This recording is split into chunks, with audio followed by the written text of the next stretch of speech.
ओम शांति। 8 जुलाई 2025 बाबा के महावाक्य हैं। बाबा कहते, मीठे बच्चे, यह तुम्हारा जीवन बहुत अमूल्य है क्योंकि तुम श्रीमत पर विश्व की सेवा करते हो, इस हेल को हेवन बना देते हो। प्रश्न, खुशी गायब होने का कारण तथा उसका निवारण क्या है? उत्तर है, खुशी गायब होती है तो पहला देह अभिमान में आने के कारण, दूसरा दिल में जब कोई शंका पैदा हो जाती है तो भी खुशी गुम हो जाती है। इसलिए बाबा राय देते हैं, जब भी कोई शंका उत्पन्न हो तो फौरन बाबा से पूछो। देही अभिमानी रहने का अभ्यास करो तो सदैव खुश रहेंगे। ओम शांति। ऊंचते ऊंच भगवान और फिर भगवानुवाच। बच्चों के आगे, मैं तुमको ऊंचते ऊंच बनाता हूँ तो तुम बच्चों को कितनी खुशी होनी चाहिए। समझते भी हो कि बाबा हमको सारे विश्व का मालिक बनाते हैं। मनुष्य कहते परमपिता परमात्मा ऊंचते ऊंच है। बाप खुद कहते हैं मैं तो विश्व का मालिक बनता नहीं है। भगवानुवाच, मुझे मनुष्य कहते हैं ऊंचते ऊंच भगवान, और मैं कहता हूँ कि मेरे बच्चे ऊंचते ऊंच हैं। सिद्ध कर बताते हैं कि पुरुषार्थ भी ड्रामा अनुसार कराते हैं। कल्प पहले मुआफिक। बाप समझाते रहते हैं, कुछ भी बात ना समझो तो पूछो। मनुष्यों को तो कुछ भी पता नहीं है, दुनिया क्या है और वैकुंठ क्या है। भल कितने भी कोई नवाब मुगल आदि होकर गए हैं, भल अमेरिका में कितने भी पैसे वाले हैं, परंतु लक्ष्मी नारायण जैसे तो हो ना सके। वह तो व्हाइट हाउस आदि बनाते हैं, परंतु वहाँ तो रत्न जड़ित गोल्डन हाउस बनते हैं। उसको कहा ही जाता है सुखधाम। तुम्हारा ही हीरो हीरोइन का पार्ट है, तुम डायमंड बनते हो। गोल्डन एज थी, अब है आयरन एज। बाप कहते हैं तुम कितने भाग्यशाली हो। भगवान खुद बैठ समझाते हैं तो तुमको कितना खुश रहना चाहिए। तुम्हारी यह पढ़ाई है ही नहीं दुनिया के लिए। यह तुम्हारा जीवन बहुत अमूल्य है क्योंकि तुम विश्व की सर्विस करते हो। बाप को बुलाते ही हैं कि आकर हेल को हेवन बनाओ। हेवनली गॉड फादर कहते हैं ना। बाप कहते हैं तुम हेवन में थे ना, अब हेल में हो, फिर हेवन में होंगे। हेल शुरू होता है तो फिर हेवन की बातें भूल जाती हैं। यह तो फिर भी होगा, फिर भी तुमको गोल्डन एज से आयरन एज में ज़रूर आना है। बाबा बार बार बच्चों को कहते हैं, दिल में कोई भी शंका हो जिससे खुशी नहीं रहती तो बताओ। बाप बैठ पढ़ाते हैं तो पढ़ना भी चाहिए ना। खुशी नहीं रहती है क्योंकि तुम देह अभिमान में आ जाते हो। खुशी तो होनी चाहिए ना। बाप तो सिर्फ ब्रह्मांड का मालिक हैं, तुम तो विश्व के भी मालिक बनते हो। भल बाप को क्रिएटर कहा जाता है, परंतु ऐसे नहीं कि प्रलय हो जाती है फिर नई दुनिया रचते हैं। नहीं, बाप कहते हैं मैं सिर्फ पुरानी को नया बनाता हूँ, पुरानी दुनिया विनाश कराता हूँ, तुमको नई दुनिया का मालिक बनाता हूँ। मैं कुछ करता नहीं हूँ, यह भी ड्रामा में नूंद है। पतित दुनिया में ही मुझे बुलाते हैं, पारसनाथ बनाता हूँ, तो बच्चे खुद पारसपुरी में आ जाते हैं। वहाँ तो मुझे कभी बुलाते ही नहीं हैं। कभी बुलाते हो कि बाबा पारसपुरी में आकर थोड़ी विजिट तो लो, बुलाते ही नहीं। गायन भी है, दुख में सिमरन सब करे, पति दुनिया में याद करते हैं, सुख में करे ना कोई, अब ना याद करते ना बुलाते। सिर्फ द्वापर में मंदिर बनाकर उसमें मुझे रख देते, पत्थर का नहीं तो हीरे का लिंग बनाकर रख देते पूजा करने के लिए। कितनी वंडरफुल बातें हैं। अच्छी तरह से कान खोलकर सुनना चाहिए, कान भी प्योर करना चाहिए, प्योरिटी फर्स्ट। कहते हैं शेरनी का दूध सोने के बर्तन में ही ठहर सकता है, इसमें भी पवित्रता होगी तो धारणा होगी।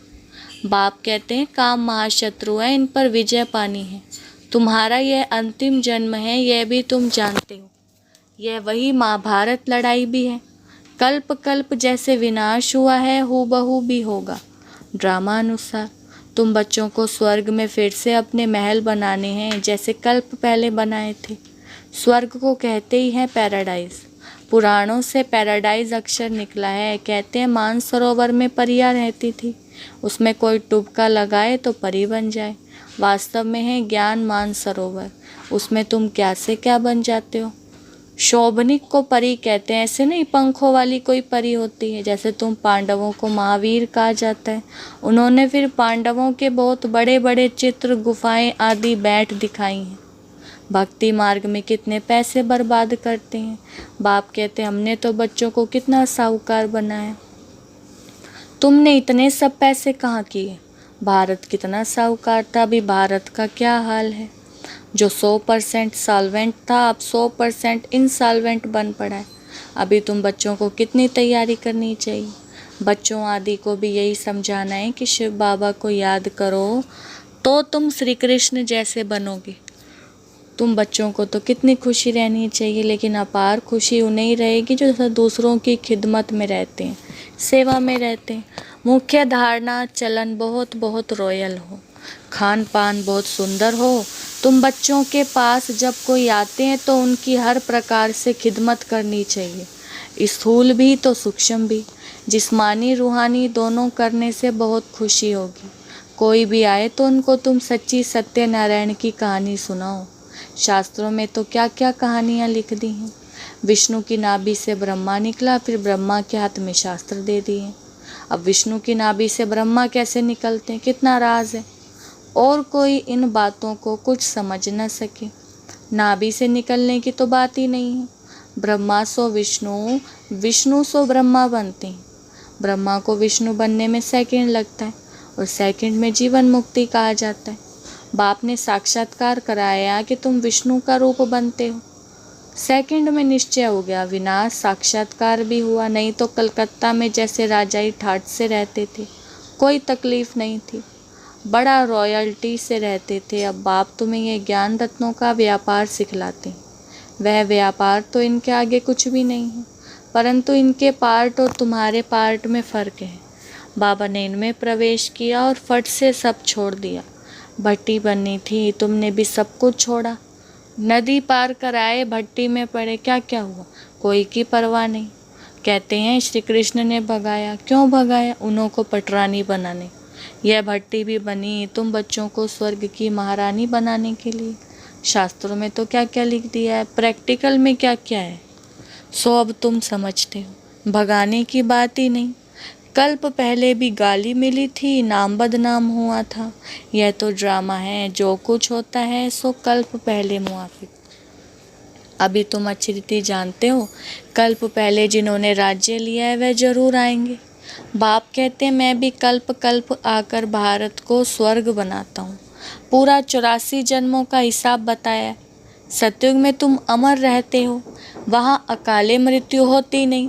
शिव बाबा काल पर जीत पहनाते हैं, कहते हैं मैं कालों का काल हूँ। कथाएं भी हैं ना, तुम काल पर जीत पाते हो, तुम जाते हो अमरलोक में।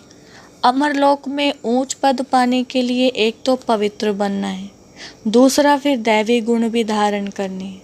अपना रोज पोता मेल रखो। रावण द्वारा तुमको घाटा पड़ा है, मेरे द्वारा फायदा होता है। व्यापारी लोग इन बातों को अच्छी रीति समझेंगे। यह है ज्ञान रत्न, कोई विरला व्यापारी इनसे व्यापार करे।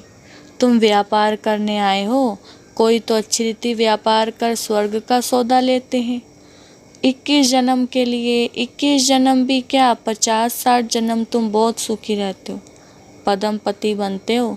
देवताओं के पैर में पदम दिखाते हैं ना, अर्थ थोड़े ही समझते हैं। तुम अभी पदम पति बन रहे हो तो तुमको कितनी खुशी होनी चाहिए।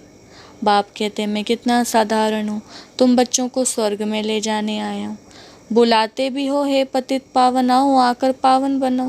अब पावन तो सुख धाम में ही रहते हैं, शांति धाम की कोई हिस्ट्री ज्योग्राफी तो हो नहीं सकती, वह तो आत्माओं का झाड़ है। सूक्ष्म वतन की कोई बात ही नहीं। बाकी ये सृष्टि का चक्र कैसे फिरता है वह तुम जान गए हो। सतयुग में लक्ष्मी नारायण की डिनेस्टी थी, ऐसे नहीं एक ही लक्ष्मी नारायण सिर्फ राज्य करते हैं, वृद्धि तो होती है ना। फिर द्वापर में वही पूज्य सो फिर पुजारी बनते हैं। मनुष्य फिर परमात्मा के लिए कह देते आप ही पूज्य, जैसे परमात्मा के लिए सर्वव्यापी कह देते। इन बातों को तुम समझते हो। आधा कल्प तुम गाते आए हो ऊंचते ऊंच भगवान, और अब भगवानुवाच ऊंचते ऊंच बच्चे हो। तो ऐसे बाप की राय पर भी चलना चाहिए ना।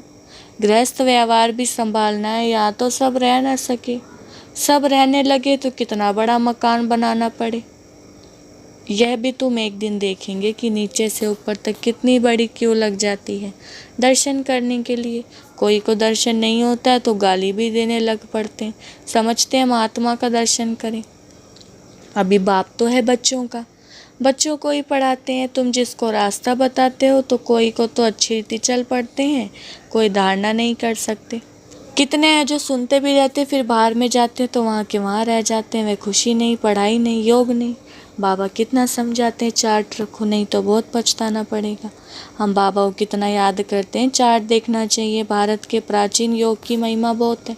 तो बाप समझाते हैं कोई भी बात नहीं समझो तो बाबा से पूछो। आगे तुम कुछ भी जानते नहीं थे। बाबा कहते हैं ये कांटों का जंगल है, काम महाशत्रु है। ये अक्षर खुद गीता के। गीता पढ़ते थे परंतु समझते थोड़े ही थे। बाबा ने सारी आयु गीता पढ़ी, समझते थे गीता का महात्म बहुत अच्छा है। अब भक्ति मार्ग में गीता का कितना मान है। गीता बड़ी भी होती है, छोटी भी होती है। श्री कृष्ण आदि देवताओं के वही चित्र पैसे पैसे में मिलते रहते। उन्हीं चित्रों के फिर कितने बड़े बड़े मंदिर बनाते हैं। तो बाप समझाते हैं तुमको तो विजय माला का दाना बनना है। ऐसे मीठे मीठे बाबा को बाबा बाबा भी कहते हैं, समझते भी हैं, स्वर्ग की राजाई देते हैं। फिर भी सुनंती कथंती अहो माया फारकती देवंती। बाबा कहा तो बाबा माना बाबा। भक्ति मार्ग में भी गाया जाता है ना, पतियों का पति गुरु का गुरु एक ही है। अब वह हमारा फादर है, ज्ञान का सागर पतित पावन है। तुम बच्चे कहते हो बाबा हम कल्प कल्प आपसे वर्षा लेते आए हैं, कल्प कल्प मिलते हैं। अब बेहद के बाप से हमको जरूर बेहद का वर्षा मिलेगा। मुख्य है ही अल्फ, उसमें बेमर्ज है। बाबा माना वर्षा, वह है हद का और यह बेहद का। हद के बाबा तो ढेर के ढेर हैं, अब बेहद का बाप तो एक ही है ना। अच्छा, मीठे मीठे 5000 वर्ष बाद फिर से आकर मिलने वाले बच्चों प्रति बाप दादा का याद प्यार और गुड मॉर्निंग। रूहानी बाप की रूहानी बच्चों को नमस्ते। हम रूहानी बच्चों की रूहानी बाप दादा को नमस्ते नमस्ते, गुड मॉर्निंग। धारणा के लिए मुख्य सार। पहला पॉइंट है स्थूल सूक्ष्म खिदमत, सेवा कर अपार खुशी का अनुभव करना और कराना है। चलन और खान पान में बहुत रॉयल्टी रखनी है।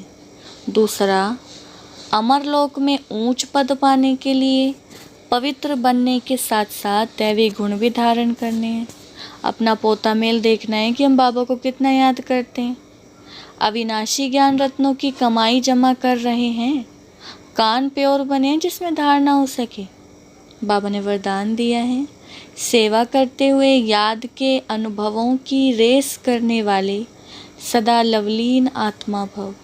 वरदान का विस्तार, याद में रहते हो लेकिन याद द्वारा जो प्राप्तियां होती हैं उस प्राप्ति की अनुभूति को आगे बढ़ाते जाओ।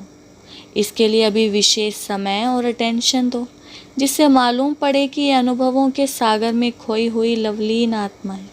जैसे पवित्रता शांति के वातावरण की भासना आती है, वैसे श्रेष्ठ योगी लगन में मगन रहने वाले हैं। यह अनुभव हो। नॉलेज का प्रभाव है लेकिन योग के सिद्धि स्वरूप का प्रभाव हो। सेवा करते हुए याद के अनुभवों में डूबे हुए रहो। याद की यात्रा के अनुभवों की रेस करो। स्लोगन है, सिद्धि को स्वीकार कर लेना, अर्थात भविष्य प्रारब्ध को यहाँ ही समाप्त कर देना। अव्यक्त इशारे संकल्पों की शक्ति जमा कर श्रेष्ठ सेवा के निमित्त बनो। जितना जितना आप बच्चे श्रेष्ठ संकल्प की शक्ति से संपन्न बनते जाएंगे, उतना श्रेष्ठ संकल्प की शक्तिशाली सेवा का स्वरूप स्पष्ट दिखाई देगा।